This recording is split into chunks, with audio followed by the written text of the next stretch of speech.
Olá meus amigos, sejam muito bem-vindos a mais um Conversas da Alma. O nosso convidado de hoje é um jornalista premiado, mas também representante e presidente da Ordem Maçónica de Inspiração Egípcia em Portugal, chamada Memphis Mizraim. Esta maçonaria de inspiração no Antigo Egito segue um rito antigo e primitivo de Memphis Mizraim com mais de 200 anos e tem tido um enorme desenvolvimento a nível internacional, estando espalhada pelo mundo inteiro. Fiel aos seus princípios de base, ele afirma-se como um rito tradicional, simbólico e espiritualista, fiel aos princípios de tolerância e da liberdade. É sem dúvida mais um tema surpreendente que o nosso canal alternativo vai abordar e tenho a certeza que alguns segredos desta maçonaria mística serão revelados ao longo desta entrevista. Por isso, não percam! Já alcançámos milhares de visualizações e para crescermos ainda mais e continuarmos a investigar todos estes temas interessantíssimos, não se esqueçam de subscrever se ainda não o fizeram, colocar um like e partilhar os diretos e as entrevistas para que possam chegar ao maior número de pessoas, contribuir para o seu desenvolvimento pessoal e também para o seu despertar. Associe-se a nós no Instagram em canal Conversas da Alma e no Facebook em Conversas da Alma. O nosso convidado, Dr. Orlando Teixeira, tem 54 anos, é jornalista, licenciado em Fotografia e Cultura Visual, iniciou a sua carreira no Diário de Notícias, tendo passado pelas agências noticiosas Lusa, Reuters e Jornal do Sol. Foi galardoado com os primeiros prémios de jornalismo fotoreportagem no ano de 94-95 da Casa da Imprensa, Clube dos Jornalistas e agraciado pelo rei Juan Carlos I em 96 com a Cruz de Cavaleiro do Mérito Civil. Colaborou nos dois mandatos do Dr. Jorge Sampaio, na Presidência da República, na área da imagem. Foi, posteriormente, diretor executivo da revista Insights e atualmente exerce atividade na área de investimento e turismo. No seu percurso iniciático, tem passado por correntes com ligação simbólica ao Antigo Egito, destacando-se a Rosa Cruz e, em especial, a maçonaria, onde tem servido o coletivo com diversas funções de hierarquia na ordem. É o fundador da GLSF, Grande Loge Symbolique de France, em Portugal, e seu atual presidente. Vamos então ouvir o Dr. Orlando Teixeira falar desta ordem maçónica de inspiração egípcia. Orlando, seja muito bem-vindo ao nosso canal e é uma honra para mim ter também a sua presença aqui, representante de uma ordem tão conhecida da maçonaria e, sobretudo, antiga e mística, que é o que me agrada também bastante. Muito gosto acedi ao seu convite e aqui estamos. Então. Muito obrigado. Orlando, qual é o significado do nome Mizraim? Porque ele era também o nome do Antigo Egito, que significava terra negra ou terra queimada, e Mênfis, a capital do reino. Sim, na verdade os dois nomes misturam-se. Um quer dizer a cidade do Egito e o outro quer dizer os egípcios. E, portanto, estão intimamente relacionados e, portanto, a Ordem, que é a grande loja simbólica de França, associada em lojas portuguesas que têm a denominação de Federação Portuguesa, portanto, nós temos ligação à França, portanto, o nosso grão-mestre está em França e eu estou aqui na qualidade de Presidente da Federação Portuguesa. Portuguesa, claro. É verdade que este rito Memphis Mizraim nos traz a cultura da morte e da transcendência da alma do culto Antigo Egito? É por isso um rito focado na morte simbólica? Nascemos para morrer? Qual é o seu comentário sobre isto? Toda a maçonaria tem como grande objetivo o de nos prepararmos para a morte. Para a morte. E, portanto, mas é uma morte simbólica ou uma morte física? Uma morte simbólica, mas que visa preparar-nos para a morte física. Ou seja, toda a linguagem simbólica tem o objetivo de nos prepararmos realmente para a morte. Para a nossa passagem. Física, para a nossa passagem. Para essa transcendência, não é? Exatamente. Outra dimensão. Foi Napoleão quem instituiu este rito, após ter estado na Grande Pirâmide e sair lá transformado e também ter sido acompanhado ao Egito por maçons, um grupo de maçons que lá também contactou os mestres egípcios e quando voltou à França, criou a loja Isis. Seria considerado uma maçonaria imperial? Isto? Bom, na realidade, Napoleão era maçom, foi iniciado, toda a família, o seu pai e os seus irmãos foram iniciados na Córcega. Nós sabemos que há sempre uma diferença de tratamento entre os naturais da Córsega e os franceses do continente, e por essa razão não há registros factuais da iniciação de Napoleão na Córsega, mas há sim escritos do seu pai e dos seus irmãos como tendo sido iniciados em lojas da Córsega. Acontece que, depois, durante a expedição ao Egito, há um conjunto de oficiais que eram maçons, provenientes de diversas grandes lojas e do Grande Oriente de França, que, imbuídos do simbolismo e de toda a pujança do Antigo Egito e da descoberta dessa própria expedição, imbuídos desse simbolismo, decidiram então criar o rito Mênfis, ao qual o Napoleão foi iniciado por esses oficiais, na tal criada loja selvagem chamada Isis. Pensa-se... Porquê Isis? Porque Isis é uma deusa com um grande significado. Exatamente. Portanto, a Isis está sempre... Isis, Osíris, aquela trindade, não é? Aliás, não há nenhuma ordem maçónica do Mênfis que pratique o rito antigo e primitivo de Mênfis e Misraim que não tenha uma loja Isis. Portanto, digamos que é digamos, a mãe, a deusa dos iniciados. É uma condição, ter esse contacto. Portanto, é a mãe dos iniciados, sim, Isis. Sim. E, portanto, o Napoleão depois esteve em contacto, portanto, com esta maçonaria e, porventura, terá sido após isso que ele tenha esse contacto e essa iniciação, porque naquele tempo as iniciações eram iniciados a aprendiz, passavam logo depois a companheiro e também a mestre. Naquele tempo, com a nobreza e com os... 3 graus. Eram 3 graus e normalmente eram passados de forma mais ou menos imediata. E, portanto, ao contacto com isso é provável que ele depois tenha tido a tal experiência dentro da pirâmide pós essa iniciação. Portanto, a experiência que ele teve na Grande Pirâmide, na Câmara do Rei, durante a noite que ele passou lá, foi, digamos, uma iniciação também. Ou não, foi depois da iniciação?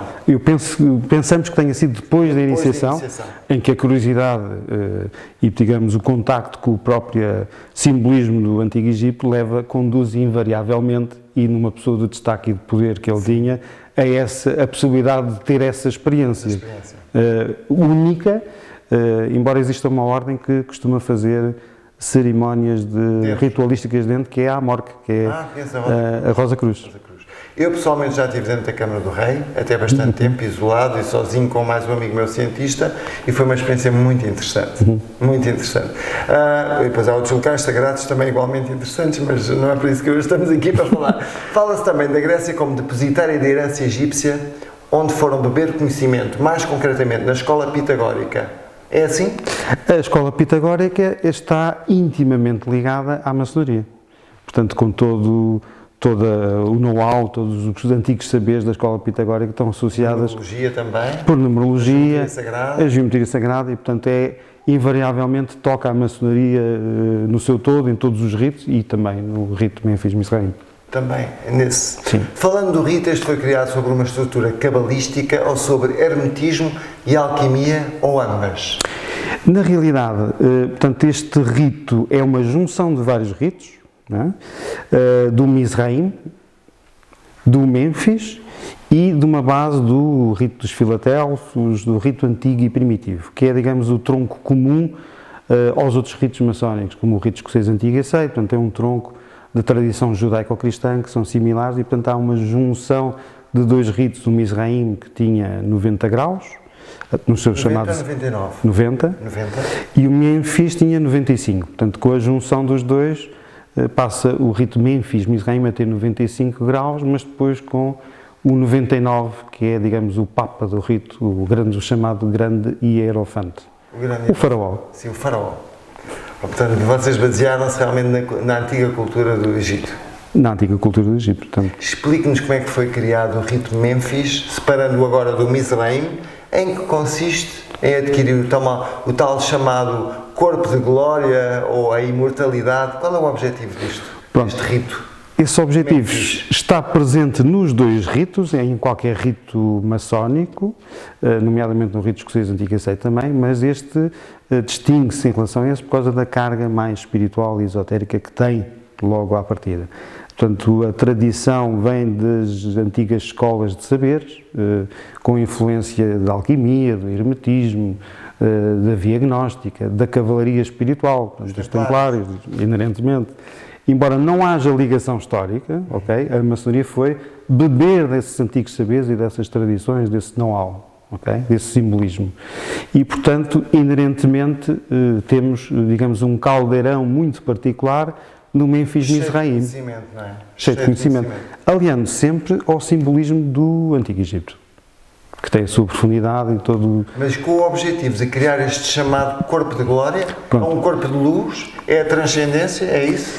O objetivo é trabalhar o conhecimento, mas numa perspectiva não meramente teórica, digamos que é aliar o conhecimento à vivência prática, ou seja, operativa.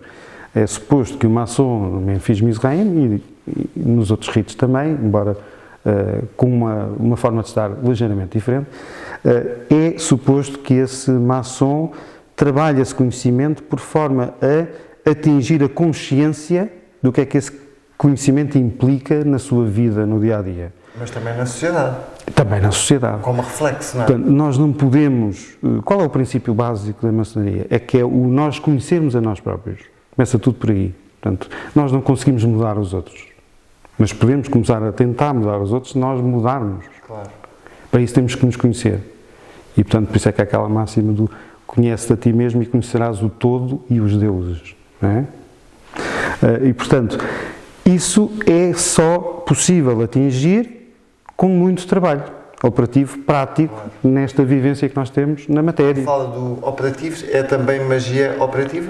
Não, a maçonaria não tem nada a ver com magia. Mas há o ocultismo que está lá dentro. Há o ocultismo. O rito Memphis Mizraim, por excelência... Isto é bom que a gente também explique, sim, para as pessoas perceberem. Portanto, a maçonaria não tem nada a ver com magia. Agora, acontece que muitos magos e muitos autores conhecidos, invariavelmente quase todos passaram pelo rito Memphis Mizraim. Ou seja... Porquê é que acha que eles passaram pelo rito? Porque é um caldeirão de conhecimento, não é? E de tradições, sempre através da via simbólica, ou seja, é através de uma experiência intimista que cada um se vai conectar e ter esse corpo de glória, não é? Digamos, atingir o enlightenment.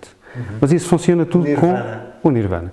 Isso funciona tudo com, digamos, triggers, são gatilhos que são acionados através da consciência. E à medida que se vai estudando e trabalhando esse conhecimento, para depois pôr em prática no dia-a-dia, o rito Memphis Mizraim tem um instrumento, um simbólico, uma alfaia, como nós dizemos, que é a régua, e que tem 24 marcas, e que é colocado sobre o esquadro, o compasso e a Bíblia, ou a Tora, ou o Alcorão, okay?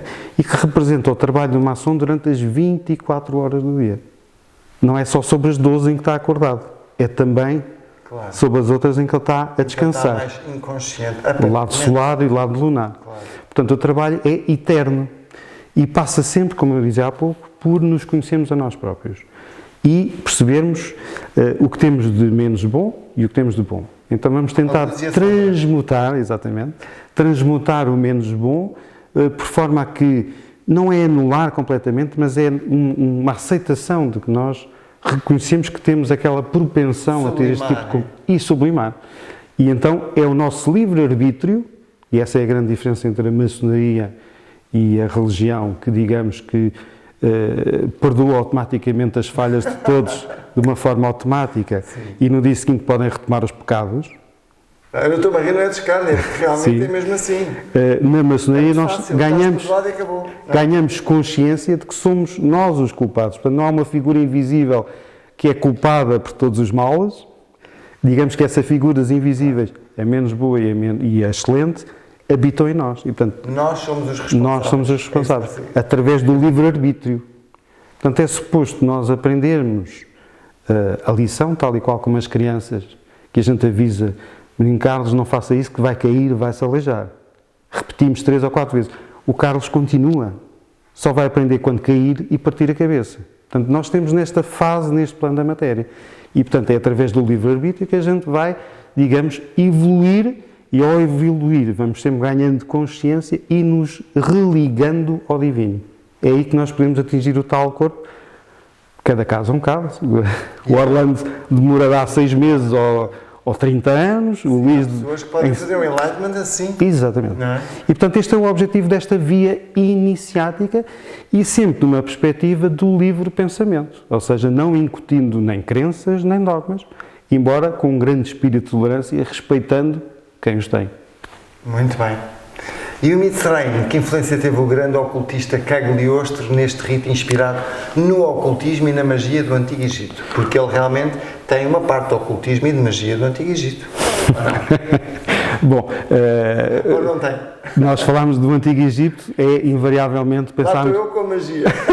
temos que pensar em magia, porque realmente Havia. as antigas escolas de mistérios do Antigo Egito eram direcionadas para a magia também e o conhecimento do lado invisível. Aqui os maçons e as pessoas que entram na via de Memphis Mizraim são convidadas a estarem, digamos, atentas a todos os aspectos da vida, da matéria, ou seja, o lado visível e o lado invisível. Mas, contudo, não se faz magia na Memphis Mizraim.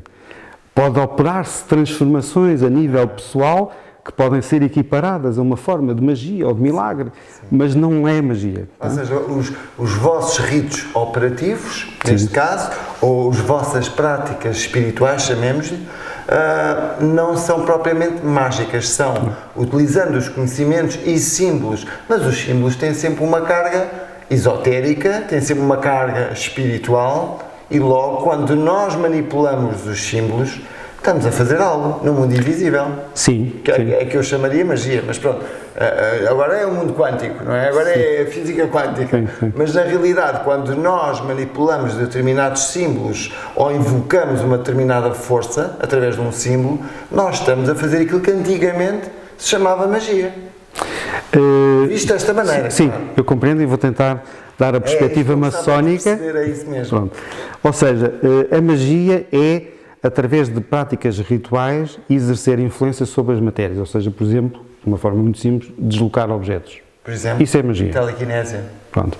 O que se faz em maçonaria, quanto muito, é teurgia. E o que é a teurgia? É eu fazer uma prece, invocar uma intervenção de uma entidade divina para proteção, para que corra tudo bem.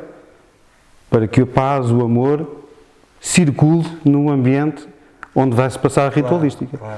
Portanto, isso é teurgia, ou seja, é pedir a uma entidade divina que nos proteja. É diferente da magia. Ok? Portanto, todos os trabalhos maçónicos têm uma abertura e um encerramento, tal e qual como uma missa. Sim. Não é? É uma cerimónia. Em que se pede, digamos, o apoio, a proteção Das de divindades. que no caso da maçonaria é denominado como o grande arquiteto do universo, porque podemos ter irmãos maçons católicos, praticantes ou não praticantes, muçulmanos, judeus não praticantes, hindus, ismaelitas, budistas, e portanto tem que ser uma figura abrangente que não choque e que não imponha dogmas ou crenças. Exatamente. E qual é a importância que dão a Cagliostro, a sua influência e conhecimentos? Isto ainda não me esqueci. Muito bem. Cagliostro era um grande ocultista. Era um grande ocultista. Há quem diga que ele era um grande aldrabão, que eu não acredito, porque eu acho que ele realmente era um mago, pronto, vou-lhe chamar mago e ocultista, um homem de saber. Mas qual era a vossa visão do Cagliostro e qual foi a influência que ele teve nestes ritos e nesta loja? O Cagliostro fundou o chamado ritos egípcios da alta magia, não é? Conhecido, porque na realidade as sessões maçónicas, o rito que ele desenvolveu, os ritos egípcios, mas era baseado na igreja copta. Então, o nome da ligação ao Egito era na perspectiva do que ele recebeu, do que lhe foi transmitido na igreja copta cristã, primitiva, não é? No Egito. Que estava muito ligado aos judeus e à Arca da Aliança. Do qual ele teve contacto lá. Sim, muito. E então, os rituais são demasiadamente crísticos. E de magia relacionada com o Antigo Egito Crísticos, mas nada a ver com Jesus. Crísticos. Tudo a ver com Jesus. Tudo a ver com Jesus. Tudo a ver com Jesus. O crístico é uma energia, não é? Sim. E Jesus é outra coisa. Sim. Embora estejam ambos Mas de inspiração ligados, não é? cristã. De inspiração Profundamente cristã. Mas, portanto, neste caso, copta, a igreja copta. Sim, sim. Ok? Mas é cristã. Há quem diga que a Arca da Aliança esteve lá realmente na Etiópia. Portanto, muita ligação à igreja agnóstica, não é? Ao cristianismo primitivo. Sim. E, portanto, todos os rituais do Cagliostro estavam imbuídos dessa forma particular e não tinha nada a ver com magia do Antigo Egito. Sim. O que acontecia é que ele usava, portanto, as reuniões tinham sempre muito sucesso, porque ele usava crianças como oráculos, que depois... Médiuns. Ou seja, se hoje à época o Cagliostro, o José Bálsamo, mais tarde Conde Cagliostro, porque herdou do seu tio o título, e daí a história de ser considerado um trapaceiro, mas naquele tempo era normal, portanto, herdar os valores, os dinheiros e os títulos. Não é? Hoje, aliás, continua-se a fazer isso e até se compram os títulos. Não é? Portanto, já tem essa facilidade. Portanto, naquele tempo era assim, portanto, o Cagliostro, digamos, fruto também houve uma tentativa de implicá-lo no roubo do colar da rainha, mas nada ficou provado, mas, portanto, tinha muitos inimigos por causa dessa também maçonaria que ele praticava e da igreja, não é? Que era poderosa. Estava sempre em cima. Exatamente. Portanto, o Cagliostro tem a responsabilidade, sobretudo, da transmissão da luz para o rito de Mizraim. Da transmissão. Foi ele que passou a carta patente para um conjunto de maçons desenvolverem os ritos egípcios que deu origem ao rito de Mizraim. Portanto, sem o Cagliostro não havia o rito de Mizraim e muito menos se poderia juntar o Mizraim e o Mênfis. Portanto, o Cagliostro tem a responsabilidade da transmissão da luz, porque realmente era alguém especial e que teve muito sucesso porque usava então as crianças como oráculos que depois, digamos, papagueavam o que estava a acontecer em casa de um dos membros que estava na sessão, que saía, depois ia verificar e tudo se confirmava. Portanto, ele, digamos, teve um reconhecimento na época, junto da nobreza, e muito sucesso por causa disso. Portanto, aquilo era muito assertivo. Se pudéssemos transportar esses rituais para hoje, seriam eventualmente sessões espíritas. Claro, é isso que eu estava a pensar, pelo que me está a dizer. E qual é a grande diferença entre a maçonaria regular e esta maçonaria inspirada no Antigo Egito? Muito bem, nós estamos inseridos na classificação humana, que os humanos têm sempre necessidade de catalogar as coisas, não é? Sobretudo as coisas visíveis. Como não percepcionamos todos o invisível, aí só o Kardec é que teve essa particularidade de conseguir criar a palavra espiritismo e passar a constar nos dicionários. E ele fez uma investigação bastante com o método científico. Com o método científico, se não fosse, não era reconhecido. Não é? Pronto. E então, a grande diferença é que nós estamos classificados como sendo a maçonaria irregular. Porquê? Porque a maçonaria regular não reconhece o direito à iniciação à mulher na maçonaria. Não é? Portanto, estamos a falar da maçonaria regular anglo-saxónica, com o reconhecimento da Grande Loja Unida de Inglaterra. Nós pertencemos à maçonaria francófona e, portanto, é chamada a irregular ou liberal, onde nós reconhecemos a iniciação das mulheres. A nossa obediência em particular, a Grande Loja Simbólica de França, Federação Portuguesa, é a única em Portugal que tem lojas masculinas, femininas e mistas. E porquê é que acha, na sua opinião, porquê é que acha que há esta discriminação quase, entre aspas, de que na maçonaria regular não deixam entrar mulheres? Não deixam entrar mulher porque respeitam, digamos, os usos e costumes e a tradição antiga, que em 1717 as senhoras não frequentavam as tabernas nem os pubs, portanto estavam em casa e, portanto, toda essa tradição perpetuou-se e foi... Não é mais antiga, então, essa tradição? Esta é das mais antigas.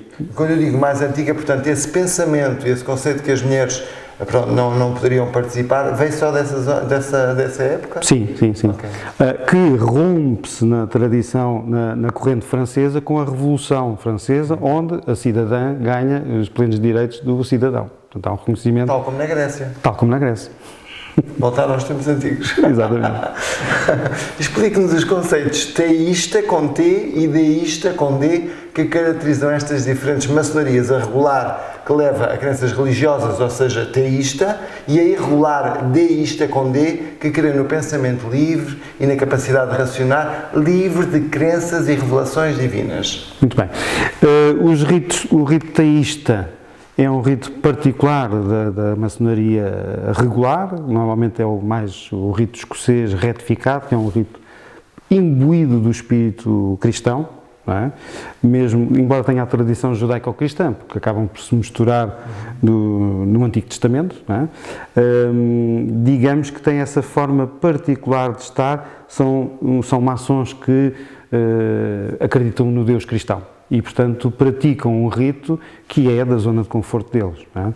O caso do Mênfis Mizraim, que é um rito claramente deísta, aceita pessoas que tenham, digamos, uma concepção do todo ou do divino como sendo uma inteligência universal, uma consciência cósmica, uma energia primordial que se pode manifestar na natureza E, portanto, podem não acreditar num Deus revelado com barbas, com a forma humana tipicamente cristã, mas, digamos, que respeitam e estão imbuídos de valores que respeitam, digamos, a natureza.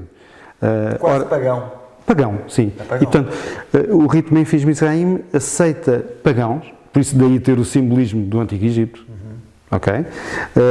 E aceita hindus, ismaelitas, budistas, portanto, pessoas com diferentes formas de estar, do ponto de vista da sua fé, digamos. Todas aquelas que na realidade não são dogmáticas e que querem também construir o seu corpo de glória. Exatamente. É isto. Exatamente. Ou de encontrar a luz, a iluminação. Esse é o objetivo. Esse é o objetivo. Aliando sempre ao conhecimento, Claro. e não esquecendo o lado social e interventivo que deve ser do maçom, mas na sua qualidade de cidadão. Portanto, a nossa audiência, por exemplo, não emite comunicados sobre política ou aspectos sociais, deixa isso à atuação e consideração de cada membro. Ou seja, há essa liberdade, não há imposição. Há essa liberdade. Porque nos Mas na maçonaria regular não é isso que se verifica. São formas Há muita diferentes gente de estar. da política que está Sim. imbuída da maçonaria e é influenciada por ela Exatamente. profundamente.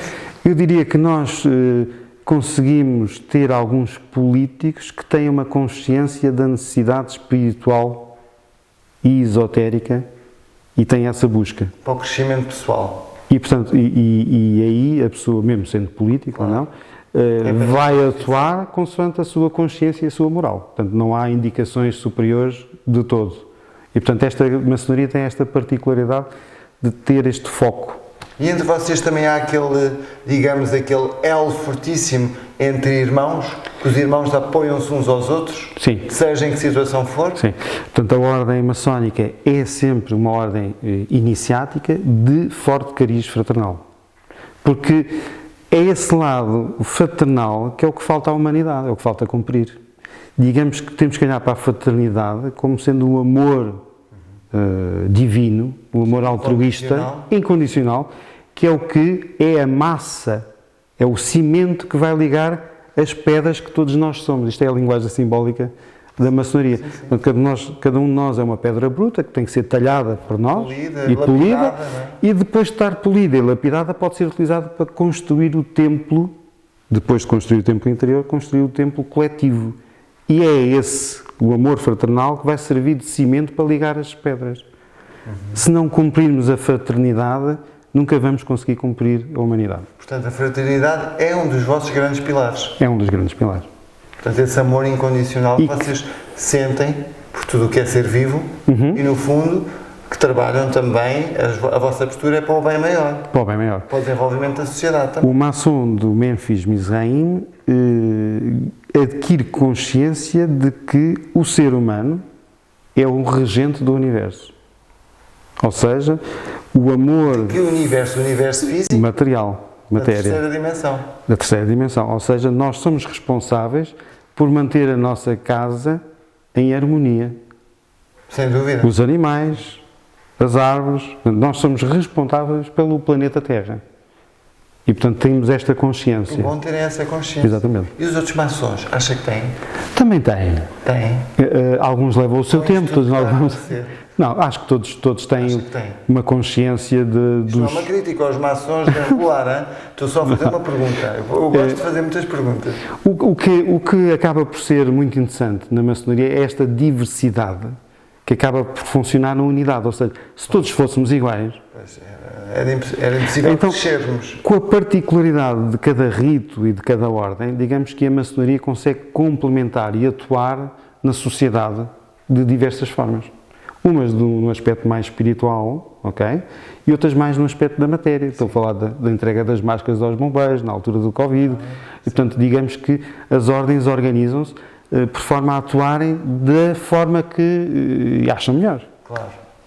E nas duas grandes categorias da maçonaria, a regular e irregular, ou liberal, existem regras que condicionam a entrada só homens na regular ou homens, mulheres e mista, na irregular, que segundo vocês é a corrente que mais se aproxima da vossa ordem.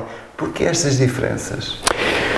Estas diferenças lá está, existem e de alguma forma complementam a oferta que existe para, digamos, alguém que sinta o chamamento ou a demanda de se conhecer a si próprio. Numa perspectiva mais do clube, tipo British Club, Sim. ok? Portanto, existe a maçonaria regular e nós sabemos que o ambiente entre homens é particular, não é? Sim. Pronto. Quando há um entendimento e não há aqueles dramas que a gente conhece, que as mulheres, pronto, é essa particularidade. Nos homens existem outro tipo de dramas. Exatamente. Há a competição. E digamos que o que existe é que há homens que estão em fases de desenvolvimento que se entrarem numa loja mista, porventura vai ser mais desestabilizador E não se abre. do que orientador no sentido de despertar para o caminho que é preciso fazer. O caminho espiritual. Exatamente. E, portanto, digamos que existem estas 3 vias que, de alguma forma, são uma resposta às diferentes formas de estar que as pessoas procuram. Muito bem.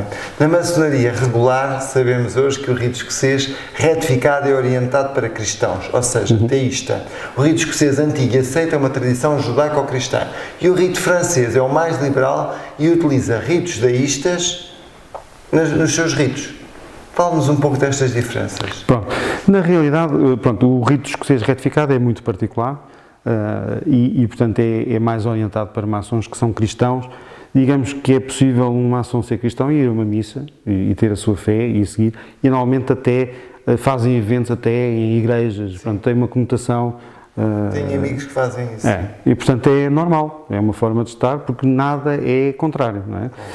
Isto na maçonaria regular. Na maçonaria regular, já digamos que fruto da influência da Revolução Francesa, digamos que há lojas maçónicas mais interventivas do ponto de vista social e que não estão tão ligadas digamos, à crença num Deus velado. Da igreja. Exatamente. Normalmente são mais associados ao rito francês. E, portanto, depois depende da obediência, porque existem lojas também no rito francês que trabalham à glória do grande arquiteto do universo, com a Bíblia no altar, e, portanto, existe tudo um pouco.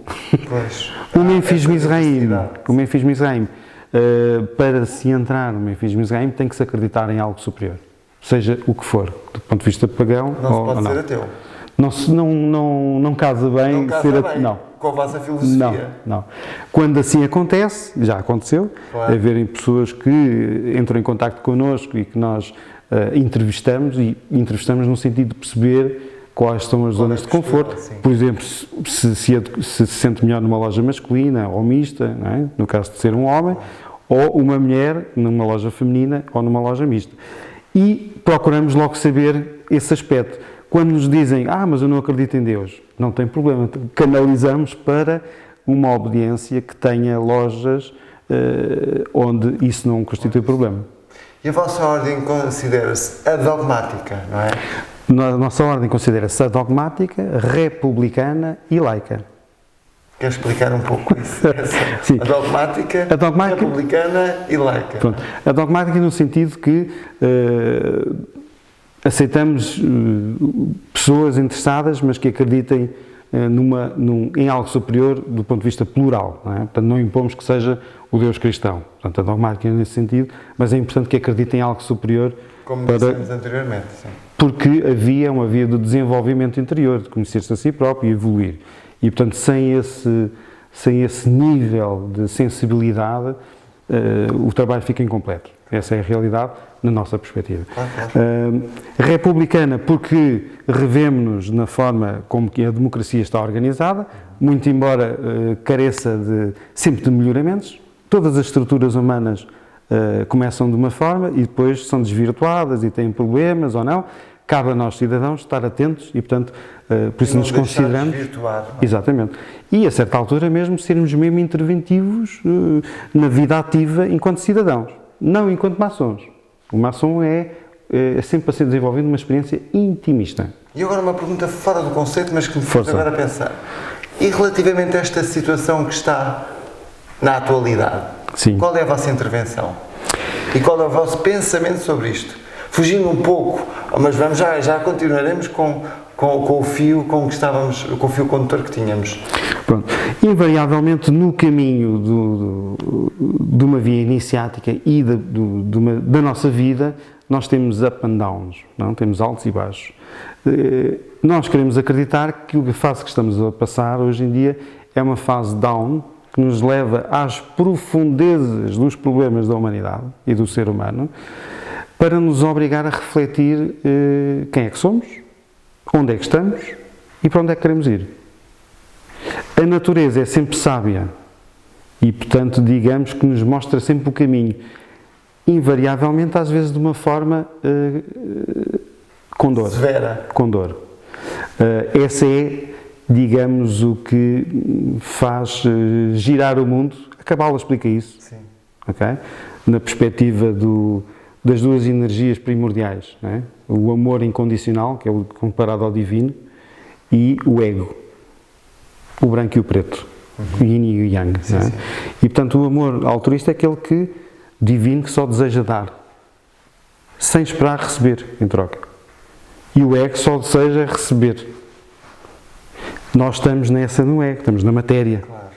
Se nós só desejamos receber e não partilhamos, quebramos o ciclo, o fluxo energético que permite ter o equilíbrio. Que é isso que tem acontecido e que é assim que vocês veem a situação. E, portanto, quando isto descompensa, gera problemas. Claro.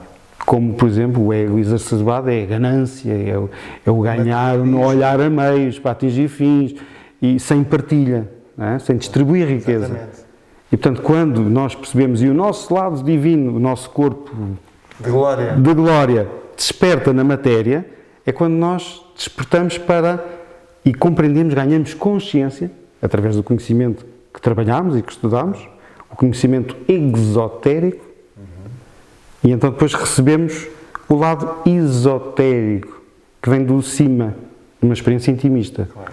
Muita gente É a iluminação. associa o esoterismo, perdoem-me, ao professor Caramba e ao professor Mano, ao vidente, à bola de cristal. Não, o esoterismo é algo que vem de cima claro. e que É nos algo mais toca. elevado. E que nos toca. Pronto. Isto é uma questão sempre de semântica, não é? Sim, sim, sim. Há pessoas que pensam que o esoterismo é isso. Exatamente. Não é? E é errado. E quando nós ganhamos essa consciência da importância que é de partilhar, ao mesmo tempo de trabalhar o desapego material, é quando nós nos estamos a elevar. E acha que isto foi uma obra da natureza, de alguma maneira? A natureza, nós conhecemos-la desde um dia esplendoroso de sol até um furacão do mais violento que a gente conhece, de algo que tenha visto. Mas acha que este vírus foi a natureza que o criou? Bom, isso há N de teorias, não vamos entrar por aí, até porque a Ordem não tem uma posição em relação a isso, mas digamos que são assuntos que nós... Vos tocam? Nos toca e que nós meditamos acerca do porquê que está a acontecer. Não é? E, portanto, como não há acasos, eu costumo dizer que muitas vezes o homem planeia o que é que vamos fazer, não é? Mas depois o universo decide. Sim, há planos, mas o universo vai decidir certamente no final. E às vezes os objetivos são completamente ao lado do que nós planeamos. Exato. E, portanto, é isso que eu acredito também. É isso que eu acredito. O vosso, e agora voltando ao nosso fio condutor, o vosso rito tradicional caracteriza-se por uma busca iniciática deísta, usando símbolos do Antigo Egito, conhecimentos alquímicos, templários e rosa-cruzes, que são partilhados com os aprendizes. Que símbolos são esses e que poder invocam e contêm? Muito bem. Os símbolos são os símbolos tradicionais da maçonaria, portanto o rito Mizraim não tem muito diferente da outra maçonaria, a não ser, por exemplo, isto que contei da régua. Tá? O resto tem a pedra bruta, o maço, o cinzel. O maço representa a nossa vontade, o cinzel a ação e a pedra bruta representa, por exemplo, o maçom no seu potencial de coisas menos boas e boas para trabalhar. Portanto, o objetivo é desbastar a pedra bruta até transformá-la numa pedra cúbica. Para depois transformá-la numa pedra cúbica de pontas. Lá está a pirâmide. Ok? E que representa os 5 pontos, digamos, dos 5 sentidos. Ok? E os 5 elementos, os 4 elementos mais a quinta essência, o éter, o espírito. Não é? Que é o que permite religar e conectar ao divino. Portanto, é o pentagrama, digamos, não é? Sim, exatamente. O objetivo desta via... Que era pitagórico também. Que é pitagórico. Não era pitagórico, mas Pitágoras adotou. Sim. Não é? Ele assim, adotou. Como o Salomão também. Sim, a estrela de David, exatamente, o Salomão também adotou. Como símbolo protetor, até, do inclusive. continente mu, segundo se diz. Depois teve uma conotação invariavelmente maléfica, não é? Mas que não corresponde. Não, nada. Inclusive na maçonaria de Memphis Mizraim há sempre o estudo do pentagrama invertido, Sei. em que explica que simboliza, não tem nada de maléfico, nem muito menos de rituais esquisitos, pelo contrário, nós trabalhamos à glória do grande arquiteto do universo, sempre. O pentagrama invertido, na maçonaria de Memphis Misraim, representa a queda do homem primordial, o Adão, Ou seja, queda o Admon Cadmon, e daí que é o invertido, ou seja, o homem de Vitrúvio, Sei. de cabeça para baixo, Pentagrama, não é? cabeça para baixo, portanto é a queda, ok? Agora, Como se fosse um anjo caído. sim, é uma queda simbólica, no sentido de que nós fomos avisados pelo nosso pai, digamos, para não saltarmos em cima da cadeira porque corremos o risco de cair e partir a cabeça. Portanto, o Adão partiu a cabeça, caiu, não é? E agora nós temos que perceber que alguém nos disse para não fazermos isso e o que é que está implícito. Portanto, é a redescoberta de, ok, e é o mudar de posição. É tal ganhar consciência e fazer o trabalho que é preciso fazer, de compreender tudo. Pentagrama diríamos também que é o homem perfeito, não é? Porque ele é símbolo da vida, porque ele multiplica-se. Sim. Na geometria sagrada, o pentagrama automultiplica-se. O pentagrama simboliza também na maçonaria o equilíbrio do iniciado, ou seja, no primeiro ano de aprendiz, porque normalmente são 3 anos, é um primeiro ano de aprendiz, o segundo é companheiro e depois o terceiro é mestre. Digamos que no primeiro ano convém a pessoa conhecer-se para fazer o trabalho interior de equilibrar-se, ou seja, ao conhecer-se é aquilo que está associado aos signos, não é? O signo solar e lunar, o ascendente. Portanto, nós temos uma propensão, eu por exemplo sou água e fogo, quer dizer, isto é complicado, portanto tenho que trabalhar a terra e o ar, não é? E, portanto, o iniciado é convidado a trabalhar os elementos por forma a ganhar equilíbrio, que é o que simboliza, por exemplo, na maçonaria, o fio de prumo. É o tal equilíbrio. É o tal equilíbrio. Depois da pessoa se conhecer e ter esse equilíbrio, bom, aí então, depois, digamos que pode passar para o segundo ano de licenciatura. Ok? E depois, mais tarde, chegar ao terceiro ano da licenciatura. Hoje, o Tratado de Bolonha, a licenciatura são de 3 anos, não é? Só que a maçonaria tem este lado de conhecimento que tem que ser trabalhado do ponto de vista teórico, mas é também, ao mesmo tempo, sobretudo, um estágio profissional. Ou seja, é o 2 em 1.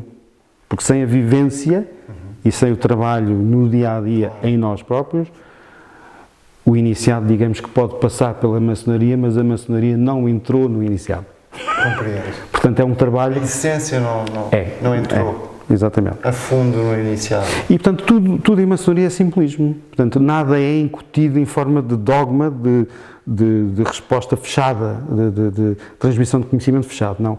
É dado o símbolo por forma a que a pessoa, o iniciado ou o aprendiz, chega às suas próprias respostas de forma livre. E interiorizando o que é que se simboliza. Mas com uma vivência. E, portanto, é aí que se dá o clique, o trigger da consciência, da expansão da consciência. A expansão. E depois é um meme, porque a maçonaria, nós depois quando chegamos a mestre e depois voltamos a aprendiz, voltamos a ver coisas que não vimos no início. Claro. Portanto, é sempre uma redescoberta e é um trabalho para a vida. Sempre. É verdade que vocês têm 99 graus, já falámos nisso, divididos em 3 grandes categorias: simbólica, filosófica e esotérica. Não é? Quero comentar um bocadinho sobre assim rapidamente, porque eu tenho ainda muitas perguntas para fazer. Muito e bem. O tempo vai passando. Na realidade, o Memphis Misraim tem 3 diferentes categorias. Não é? Portanto, o mais antigo era o dos 99 graus, que a certa altura foi abandonado. Ou seja, porquê? Porque, à semelhança do Antigo Egito, havia um faraó, que é o grau 99, que é o grande hierofante. E, portanto, só que na maçonaria isso não é possível. Portanto, até um certo tempo houve esse cargo, a partir de 1998 rompeu-se com essa tradição do faraó, do grande hierofante, e passou-se a ter só a escala dos 95 graus. Porquê? Porque a maçonaria funciona de forma colegial, ou seja, há um conjunto de irmãos supostamente sábios, que são, por exemplo, no grau 95, podem ser até entre 3 a 9, e que procedem a eleições. Portanto, escolhem um... Não é Trindade, Triângulo. Sim. 3, 5, 7, 9, são sempre... É a escola pitagórica. Sim, é isso mesmo que eu estava a ver. E, portanto, esse conjunto, esse colégio de maçons, nos altos graus, nos chamados herméticos, escolhem e votam num para representar, para ser o presidente, digamos, do soberano santuário, não é? Da maçonaria hermética. E tem um mandato de tempo. Porque nós sabemos que o poder corrompe. E, portanto, a figura do grande hierofante, que é uma figura que existia do grau 99, que era ad vitam, quer dizer que era o Papa, era o chefe da ordem para a vida, que depois podia, antes de morrer, nomear quem ele quisesse. Portanto, era um processo complicado em termos maçónicos. Pouco democrático. E, portanto, isso rompeu-se com essa tradição em 1998, embora tenha havido obediências que mantiveram essa tradição. Portanto, digamos que atualmente existem estruturas de menfismo ainda com o grau 99, do qual nós não somos. Nós estamos na via dos 95, com eleições e colégio normal. Não é? E depois existe uma outra escala de 33. Porque a certa altura houve um grande hierofante que resolveu condensar os graus filosóficos e os graus herméticos num só. Ou seja, do 34º ao 95º, condensou todo o conhecimento em 33 graus, alterando-os completamente. E, portanto, foi o John Yarker. E, portanto, digamos que hoje, presentemente, existe o menfismo nestas três correntes. Ok? O que é que acontece na maçonaria quando há um grande hierofante? Portanto, as obediências novamente desconfiam, porque o poder corrompe invariavelmente o ser humano. E, portanto, é um risco centralizar toda uma responsabilidade numa pessoa só. Porquê é que o grau 33 é chamado de Sublime Prince of the Royal Secret? Que secret é este? Na realidade, pronto, são títulos de graus, não é? Mas tem um significado. The Royal Secret. Tem, que eu não posso revelar. Peço desculpa. Isso é que é o Royal Secret. Mas digamos que são os graus azuis, que é a maçonaria simbólica, do 1º ao 3º, portanto, aprendiz, companheiro e mestre, e depois tem do 4º grau ao 33º, e é o Supremo Conselho, digamos, são os graus filosóficos, ok? Em que cada grau tem, digamos, um conhecimento próprio que remete, digamos, o membro a uma experiência, não é? É um conhecimento que tem o objetivo de alterar a sua vida sempre para melhor, não é? Pronto. Então, depois na escala dos 95, tem do 34º ao 95º, onde digamos que já são os graus mais herméticos, com um conhecimento um bocadinho mais profundo e mais esotérico. Mais esotérico. É. E qual é a origem dos Arcana Arcanorum, ou chamado Mistério dos Mistérios, tão utilizado em diferentes escolas esotéricas, e qual é a sua importância nas técnicas mágico-teúrgicas? Pronto, aí menos chamadas mágico-teúrgicas. Aí menos poderei falar, mas do que eu posso falar vou sintetizar ao máximo. Esses Arcana Arcanorum são os que o Cagliostro passou. E estiveram sempre presentes de uma forma viva no rito de Mizraim, na escala dos 90 graus. Posso dizer que, por exemplo, há uns graus que até ao 90 que são graus quase de bispo, digamos que sim, e tem uma forte componente teúrgica. Tem. Mágica não. Teúrgica. Ou seja, de invocar o poder das divindades para conseguir concretizar os objetivos positivos. Eu vou dar um exemplo para desmistificar isto aqui em exclusivo. Desmistificar um pouco isso. Portanto, há um grau específico, intermédio entre o 34º e o 95º, em que há, normalmente é só um maçom da obediência que tem esse grau, ok? 2, no máximo, em que é esse maçom que está habilitado a fazer uma cerimónia particular de consagração do espaço, para ser usado enquanto templo. Portanto, obviamente, vocês podem imaginar que há, digamos, um ritual que não tem nada de mal, mas que há um ritual em que se pede a intervenção, ajuda para consagrar e para que quem use... do espaço. Exatamente, e quem usa aquele espaço, que tudo decorra para o desenvolvimento de todos os membros. Que seja harmonioso. Exatamente. Mas digamos que tem acesso a rituais e a fórmulas que não têm nada do Antigo Egito. Não esqueçamos que este rito foi beber inspiração, não tem tradição do Antigo Egito. Não é? Pronto. Eu diria que mais a tradição judaica cristã tem mais de tradição egípcia do que o rito de Memfis Mizraim. Se pensarmos, por exemplo, que Moisés teve educação de um príncipe egípcio e que tinha conhecimento de como fazer as coisas porque recebeu educação nas antigas escolas de mistérios. Sim, é verdade. Okay? Foi treinado assim. Os 10 mandamentos de Deus e de Moisés são os 10 mandamentos dos egípcios.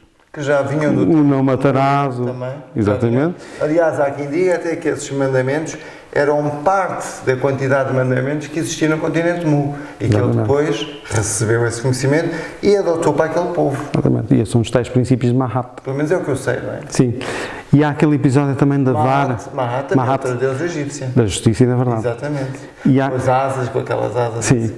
E é que tem a pena. Sei, perfeitamente. Em que depois vai usar... Já está de asas abertas e com a pena aqui. Sim. É? E é que vai usar a pena depois na balança para avaliar como é que foi a vida do egípcio.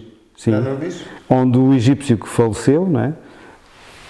Põe o seu coração para ser pesado. Então, se estiver equilibrado com a pena de Maat, ele pode passar para o outro mundo, para outra dimensão.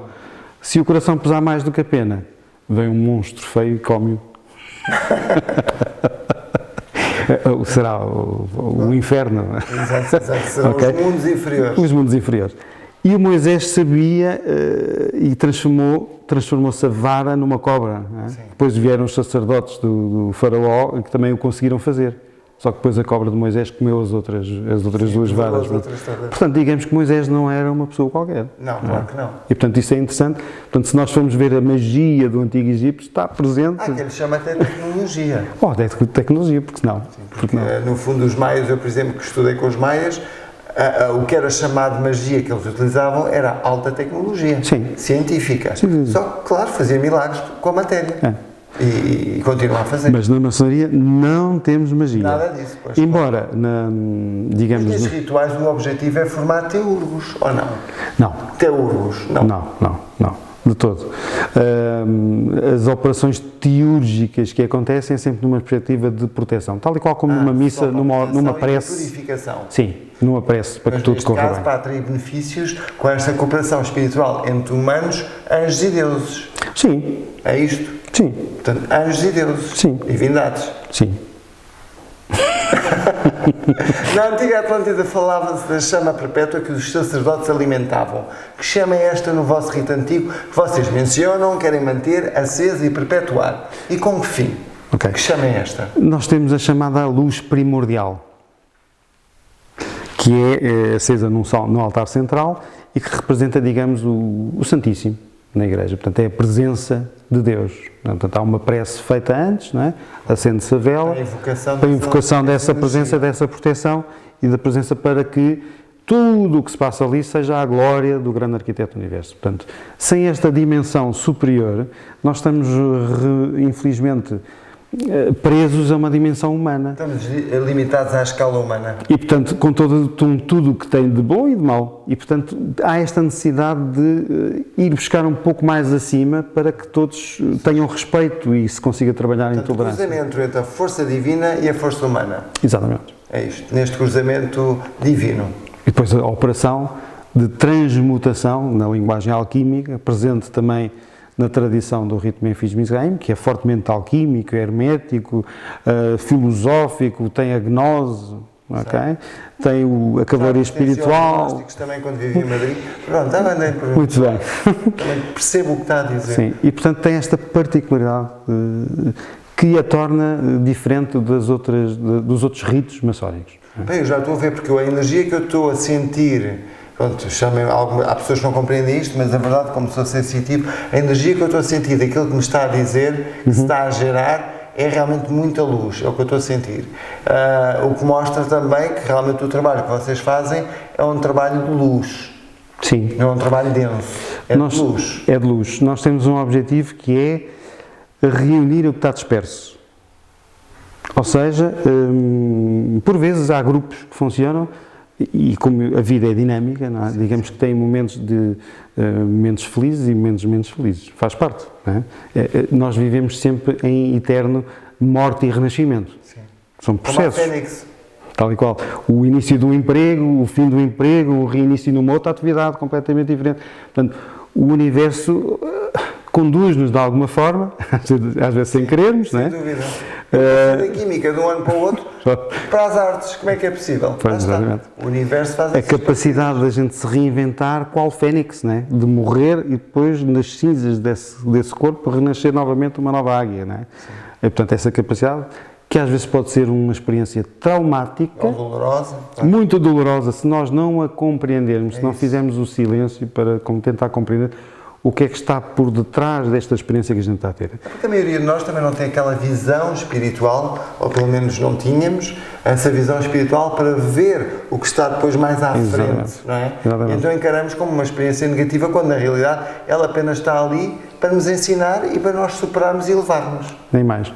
O maçom do Antigo Egito o que vai fazer é afastar os véus de Ísis, Sim, sim. que é para ver o que é que está por trás, qual é a lição de aprendizagem que está e o que é que está a acontecer. Portanto, ir além do mundo da ilusão. Ir além do mundo da ilusão e tentando ver o que é que se passa no invisível. Não é? Isso é uma questão de jogar com a intuição, Claro, claro. através da meditação, do silêncio. Não é? Nós colocamos questões, isto nas diversas tradições. Porque a informação está toda lá. Está lá toda. Nós temos é que aceder. A maçonaria tem este objetivo de que a gente redescubra o mestre que há em nós. Porque o ser humano tem sempre a tendência de projetar o conhecimento e as respostas às questões que temos naquele guru lá no cimo da montanha do Tibete, quando a realidade é que nós somos mestres de nós próprios. Exato. Nós é que não temos confiança Concordo 100%. suficiente e, portanto, este é um processo, é uma escola, digamos, maçónica, iniciática, que visa acionar essa consciência de que, afinal, espera, eu sou capaz de encontrar as respostas às perguntas mais esquisitas e mais difíceis que eu tenha. Claro que sim. É o despertar. É o corpo de glória. Exatamente, traz a iluminação. Pronto, é isso. Fantástico. Qual diria ser a missão desta ordem em Portugal? O chamado país do Quinto Império, da chama, não é? Porque quinto, pentagrama, chama, porque o pentagrama também representa fogo, apesar de conter os elementos todos, não é verdade? Este país do Quinto Império, qual é a vossa missão? A missão da vossa ordem, que vem também da França, não é? Aqui em Portugal. Muito bem.